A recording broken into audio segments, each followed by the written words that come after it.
Je donne maintenant la parole à Christelle Tarot et à Fanny Colonna pour leur exposé.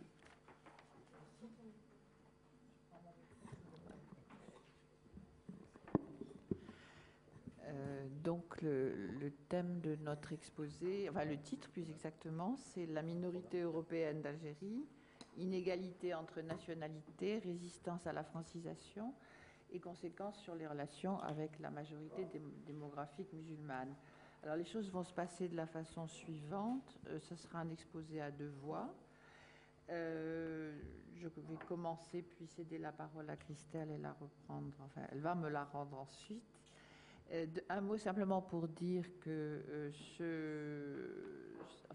la matière de cet exposé ne recouvre pas complètement, mais fait partie d'un programme de longue haleine que nous avons mis en route il y a 2 ans, qui a donné lieu à 2 ateliers à la FEMA, mais qui maintenant fait l'objet d'un programme à 24, dans lequel il y a 15 doctorants et post-doctorants. Et si je précise ceci, c'est pour dire que on peut augurer de tout, même s'il s'agit souvent, enfin il y a des historiens, mais il y a aussi des sociologues, des anthropologues et des politologues.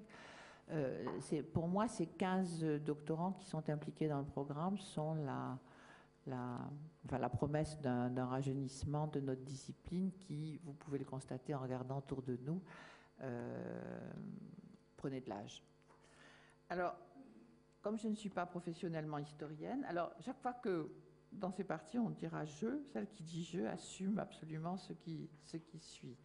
Moi, je ne suis pas professionnellement historienne, je pratique à l'occasion, j'ai pratiqué par écrit la sociologie et l'anthropologie historique, mais je me suis autorisée de la démarche que nous présentons ce matin, d'une part des ouvertures du texte qui introduit ce colloque, et d'autre part d'un passage particulier qui recommande d'écouter nos collègues non francophones et en particulier anglophones. Et c'est pour ça que je me sens particulièrement confortée dans ma démarche quand je lis sous la plume de Julia Clamsey-Smith, qui est une historienne californienne et dont j'aurais vraiment souhaité qu'elle soit là aujourd'hui, une critique très historienne elle-même de ce qu'elle appelle cette approche binaire entre les 2 catégories mutuellement exclusives de rulers and rules, colonisés et colonisateurs. Je suis d'accord avec elle sur ce qu'elle appelle cette curieusement monotone discussion au sujet de la rencontre coloniale, comme s'il n'y avait pas d'espace discursif, il y avait seulement un espace discursif pour une Europe monolithique d'un côté et des natives de l'autre, tout aussi monolithiques. En fait, quand elle soutient que le peuplement européen en Tunisie et en Algérie n'a jamais constitué une seule communauté, ça va être notre thème fédérateur, mais plutôt une mosaïque queuleureuse et sans règles de groupes en compétition, porteurs de normes culturelles dissemblables et jouissant de privilèges politiques différents. Je pense que c'est un très bon résumé de ce qu'on en peut dire. Alors, pour commencer, je vais faire une remarque qui est peut-être un peu, qui vous paraîtra hors sujet, mais que je pense importante. Je tiens en effet comme un symptôme très important que 130 ans d'algérianité n'ait pas produit un univers de chair et de sang, de passion, comme les romans russes au XIXe ou comme ceux plus proches de nous de la communauté blanche d'Afrique du Sud et même de Rhodésie. Des textes qui soient capables de parler au-delà de leurs frontières, comme Nadine Mortimer et bien d'autres. Alors, ce n'est pas qu'il n'y ait pas de témoignages littéraires et de production littéraire, il y en a des masses. Je crois que c'est Stora qui a fait un répertoire de plusieurs centaines de titres. Ces textes-là sont confidentiels, ils ne nous parlent qu'à nous qui avons vécu ces conditions, ou dont certains de nos parents ont vécu ces conditions. Ce constat sur la littérature, et je pense que c'est un symptôme très fort, et j'attache beaucoup d'importance aux relations entre les sciences sociales et la littérature, ce constat se lit à son tour sur fond d'une ignorance dont on parle rarement, et qui est rarement évoqué comme un manque. On sait très peu de choses en réalité en termes problématisés, sur les Français d'Algérie en tant, ce qu'on appelait les Français, ceux qui sont devenus et qui étaient en 62 les Français d'Algérie, mais qui étaient tous sauf Français au départ, enfin pour beaucoup.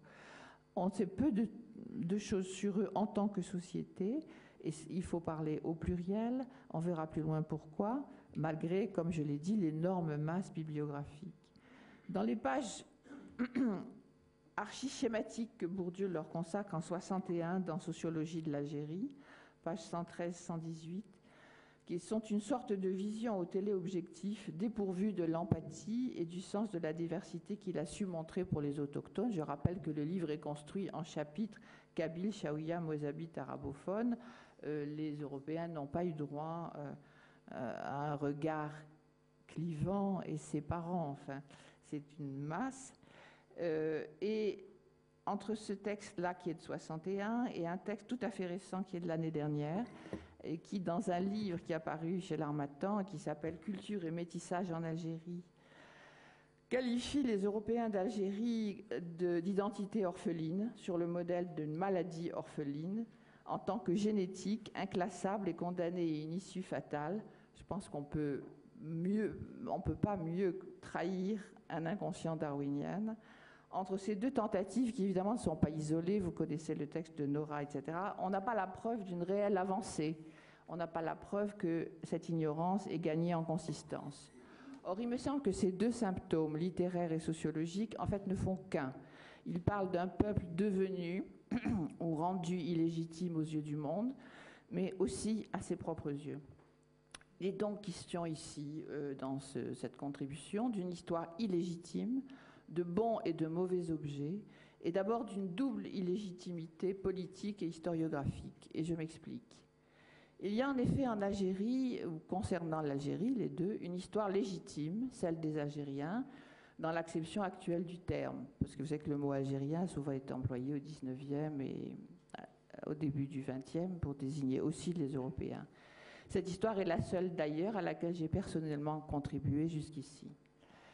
Elle est encore lacunaire, très dominée par des paradigmes politiques et même policiers, par la tyrannie des sources officielles, par des périodisations imposées, par la désaffection de l'objet Maghreb, etc. Mais elle se renouvelle à grands pas et par des travaux discrets et de qualité. Si on ne considère que les 19e et 20e siècles, et du seul point de vue de la légitimité politique, qui n'est jamais négligeable en histoire, on peut dire que cette légitimité tient sa force passée, présente et à venir, de ce qu'elle se donne comme tâche d'approfondir les formes de la violence coloniale faite aux peuples conquis, y compris dans ses interactions avec la puissance dominante. Derrière elle, elle a, même si le moment présent est au doute, un événement formidablement fondateur, la guerre d'indépendance, qui va jouer pendant longtemps encore le rôle qu'a joué 1789 dans l'extraordinaire développement de la science historique en France, et là-dessus les réflexions de Lisbeth à Furet ou de Furet à Lisbeth, comme on voudra, sont irremplaçables. Il montre comment, si la science historique française est sans doute la plus développée du monde et la plus variée, elle s'adosse à la Révolution française. Il y a un avant, un après, etc. En face, si on peut dire, du côté du peuplement français en Algérie, il y a la sanction de l'histoire, une défaite et au mieux des occasions ratées et des exceptions, des raretés. Au nombre de celles-ci, il y a un certain nombre d'actes, d'œuvres, de textes, souvent admirables, toujours intéressants, qu'on peut qualifier de résistance ou en tout cas de non-conformisme. Elles sont plus ou moins légitimes, mais ces îlots ne sont pourtant pas ou sont très difficilement totalisables. Ils ne parlent que pour eux-mêmes, ne disent rien du tissu social, de cette temporalité et de son quotidien. De plus, ils ne parlent qu'à leur famille de pensée ou aux convertis, entre guillemets. Les communistes lisent Enodi, sur Yveton, Lisette Vincent ou Laban. Les chrétiens méditent sur les vies de l'abbé Béringuet, du curé Scotto ou de Pierre Claverie. Mais ces messages ont en commun d'être peu généralisables. Ils ne renvoient ni à l'histoire sociale, c'est clair par exemple pour les communistes, ni Yveton, ni Lisette Laban, ni Laban, ni Lisette Vincent n'expriment les mêmes milieux et des milieux consistants. Ils sont différents entre eux. L'artefact du PCA ne suffit pas à leur donner de sens et c'est plutôt l'inverse. Ils ont utilisé le PCA pour leur propre lutte. et d'ailleurs ils ont bien fait. Il ne relève pas non plus de l'histoire des mentalités, et dès qu'on s'intéresse à des personnes, comme Olivier Todd sur Camus, ou comme je l'ai fait sur la génération des années 50 dans un numéro d'Autrement, l'exercice qui consiste à essayer de trouver une consistance ne peut parler que de segments, de cloisonnements et de factions, et quand on y regarde d'un peu plus près, des anathèmes qui divisent cette société, et pas seulement cette société, mais chacun des milieux qui cherchent à inventer quelque chose. C'est précisément pour cette raison, celle de la fragmentation et de l'hétérogénéité, qui n'ont pas été seulement diachroniques, c'est-à-dire liées à l'histoire du peuplement, à ces couches successives qui sont arrivées de décennie en décennie, mais aussi synchroniquement grâce au travail des idéologies, que nous avons choisi d'entrer dans ce vaste dossier par la question des inégalités. Quand Bourdieu, qui était proche du but, parle dans ce fameux dernier chapitre de son petit que sais-je, Sociologie de l'Algérie, il parle d'une société à caste, mais lui pense à la grande fracture entre peuples indigènes et colonisateurs. Et en réalité, cette grande fracture lui a caché, celle qui séparait en de multitudes de strates la population européenne elle-même, y compris le top de cette société qui étaient les Français, et la division entre pathos et pieds noirs, clivage dans lequel il est tombé lui-même à pieds joints. Donc on ne peut pas parler de la société européenne comme d'un bloc. Cette question des inégalités, je propose de la poser non en elle-même, mais croisée avec une autre question qui l'interpelle et que je dirais de la façon suivante. Qu'est-ce qui a empêché la greffe durable, autrement que sur le mode minoritaire, erratique ou sous forme de chapelle, la greffe donc de l'idée qu'un homme égale une voix dans la société blanche en Algérie durant 130 ans? Ou pour dire les choses autrement, comment expliquer qu'au milieu du XXe siècle, 1 million de personnes raisonnablement alphabétisées, scolarisées, imbues des idéaux de la Révolution de 89, soumis de fait à la cohabitation avec une population 10 fois plus nombreuse qu'elle, n'aient pas inventé leur propre forme de survie et en un mot ne se soient pas affranchies elles-mêmes du cadre colonial dans lequel l'histoire les avait placées. Voilà, je vais maintenant céder la parole à Christelle qui va prendre les choses par un autre bout et ensuite j'y reviendrai.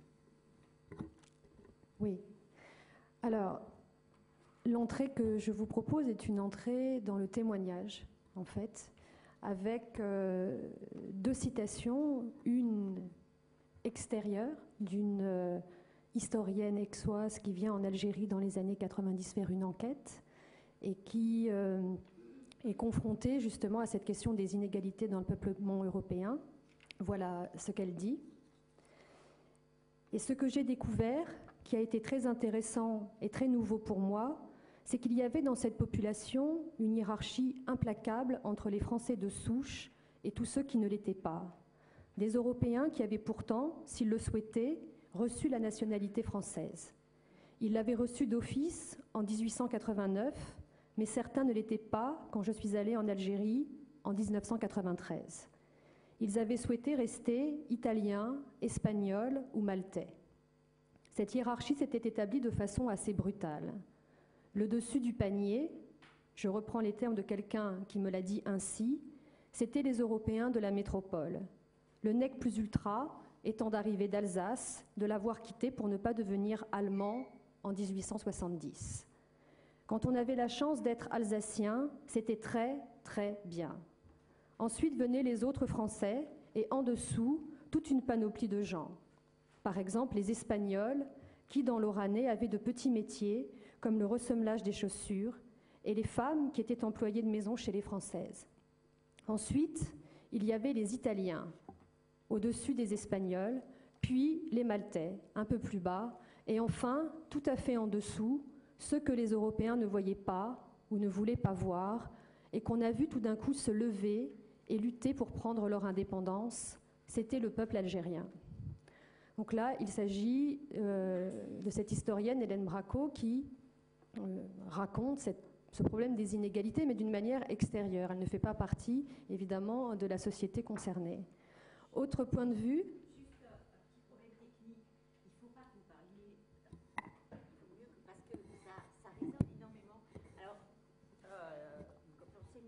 crois qu'il faut parler, essayer de voir si ça... Est-ce que ça va mieux comme ça? Est-ce que vous m'entendez mieux? Oui, oui.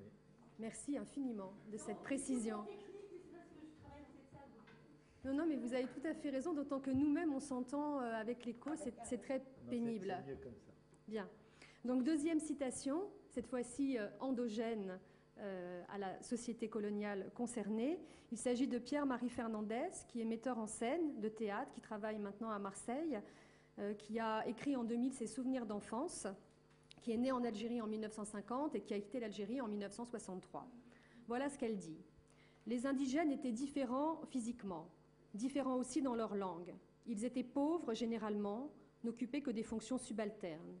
J'étais habituée à cela, à entendre parler d'eux d'une certaine façon. Tous les montraient inférieurs et socialement ils l'étaient. Pourtant, dit-elle, la colonisation avait produit d'autres différences dont j'étais cette fois victime. Il existait une hiérarchie des origines entre les pieds noirs. C'était le nom, bien entendu, qui disait tout de la personne. Il y avait les Français de France, c'était la race des purs, entre guillemets. Et les autres, les Italiens, les Juifs et les Espagnols. Ces derniers n'étaient pas les mieux considérés. Cela faisait un peu pauvre et vulgaire d'être espagnol. La discrimination était bien sûr plus subtile qu'avec les Arabes, puisqu'il n'y avait aucune inégalité de droit ni de dissemblance physique entre les pieds noirs. Mais je l'ai toujours ressenti de façon nette. En réalité, l'Algérie était coupée en deux. D'un côté, l'Algérois, intellectuel et français, avec beaucoup d'Italiens, classe légèrement un peu au-dessus les Espagnols. De l'autre, l'Oranie, espagnol au point que l'on parlait la langue dans la rue, chez les commerçants. Mes grands-parents ne s'exprimaient qu'en espagnol entre eux. Donc là, il s'agit de souvenirs d'enfance de Marie-Pierre Fernandez. Alors, ces deux témoignages, directement tirés de récits personnels, nous montrent avec tout à fait acuité et nous font rentrer de manière extrêmement précise dans notre problématique des inégalités. Avec Fanny Colonna, en relisant beaucoup de choses, on s'est rendu compte que ces deux récits pouvaient en fait être extrêmement multipliés et qu'ils étaient en somme la preuve microsociologique d'une dimension essentielle de la société blanche coloniale en Algérie et de sa nature de société entre guillemets castée qui, tout en étant parfaitement occultée dans le langage général, se retrouvait partout. On en entendait évidemment des traces absolument partout. Et donc se repose la question formulée par Fanny Colonna tout à l'heure, c'est comment finalement ces non conformes à la norme coloniale, les Espagnols, les Juifs, les Maltais, les Italiens, discriminés en tant que tels, pourquoi n'ont-ils pas fait corps finalement avec les entre guillemets hors caste, c'est-à-dire évidemment les populations locales? Alors Hélène Braco nous fait la réponse suivante à cette question, qui n'est évidemment pas définitive, qui est un élément à prendre en compte au milieu de beaucoup d'autres, mais voilà ce qu'elle dit. Elle dit, à un moment donné, toute cette hiérarchie entre Européens est tombée pour faire face contre cet oublié qu'était le peuple algérien, qui se levait pour son indépendance en 1954. Certains m'ont dit que cela leur était tombé sur la tête et qu'ils n'avaient rien compris parce que, pour la plupart, leur meilleur copain était un Algérien. Quand on vise une seule personne, on peut très bien en faire son meilleur ami. Quand on regarde tout un peuple, cela devient l'adversaire. Alors, en dehors de ces sources, quelques mots sur les chantiers énormes dans lesquels nous nous trouvons entraînés, Fanny et moi, et avec nous un certain nombre de gens qui travaillent dans le cadre de cet appel d'offres France-Maghreb dont Fanny vous a parlé tout à l'heure. Un des premiers axes d'entrée de notre travail consiste à comprendre comment se sont constitués ces castes en question. C'est tant est d'ailleurs que le terme caste est vraiment approprié, enfin nous le pensons, mais il faudra que nous l'argumentions solidement. Alors évidemment, il faudra regarder les dispositifs juridiques, et notamment évidemment les trois grands dispositifs juridiques du XIXe siècle, le décret Crémieux d'abord de 71, le Code de l'indigénat, bien sûr, de 81, et puis la loi de francisation de 1889, qui est en fait, en réalité, plusieurs dispositifs juridiques différents, et certains étant antérieurs. Regardez la loi de francisation, mais aussi les résistances à la francisation, car les résistances à la francisation, j'en dirai très rapidement 2 mots dans 2 secondes, sont extrêmement importantes. La question est donc de savoir si ces lois ont été pensées ensemble, ces 3 grands morceaux juridiques ont été pensés ensemble, ou si ils ont été pensés comme, s'ils ont été pensés comme manière de diviser ou d'unir versus unir les populations. D'un côté, de diviser les populations locales, de l'autre, d'unir ces communautés européennes si diversifiées.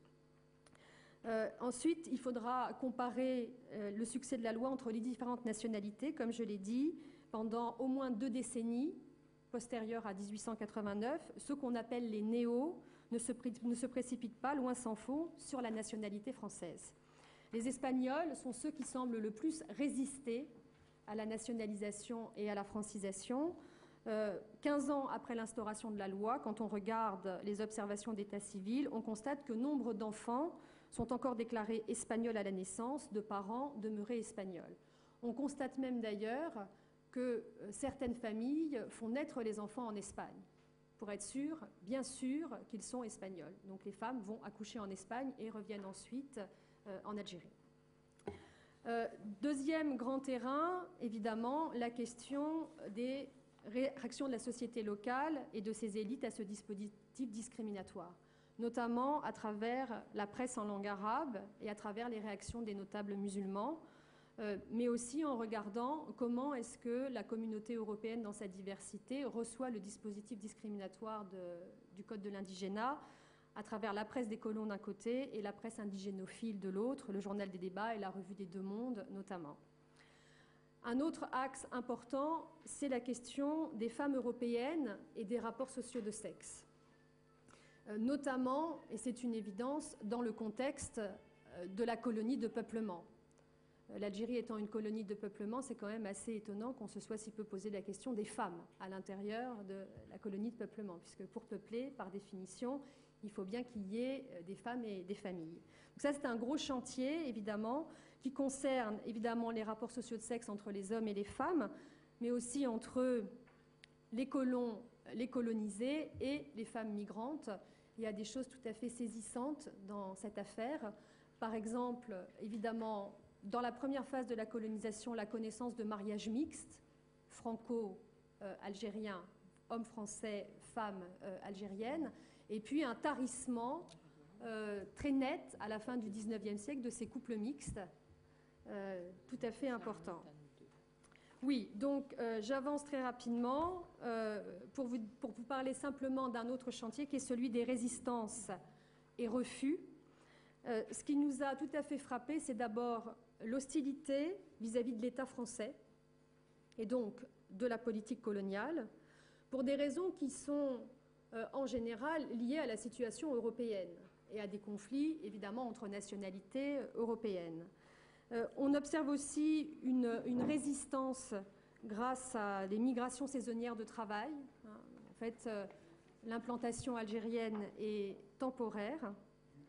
Des questions évidemment d'activité politique locale. Les associations italiennes, espagnoles, maltaises sont extrêmement importantes. Elles ont leur propre presse et leur presse est souvent très virulente contre l'administration coloniale française, avec aussi une volonté d'utiliser les associations et la presse comme vecteurs de l'identité nationale. C'est tout à fait évident dans le cas de la presse espagnole. Et puis, évidemment, la question de l'école républicaine versus les écoles des communautés, la question des langues, les églises des communautés, etc. Bref, les chantiers sont tout à fait énormes, mais il nous semble qu'ils amènent une nouvelle problématique dans l'histoire qui nous intéresse tous conjointement. Alors, pour conclure, je voudrais placer cette conclusion sous le signe d'une remarque de Jacques Rancière, qui dit qu'il recommande d'affronter les mauvais objets, comme celui-ci, en s'appuyant sur l'expérience qu'on peut avoir des bons objets. C'est-à-dire que ça tombe bien parce que ça vient à des moments, plus tard pour moi, plus tôt pour Christelle, où on a déjà travaillé sur d'autres choses. Bon, de tout ce que vient de dire Christelle, il serait absurde d'imaginer un livre qui ferait la synthèse de toutes les entrées.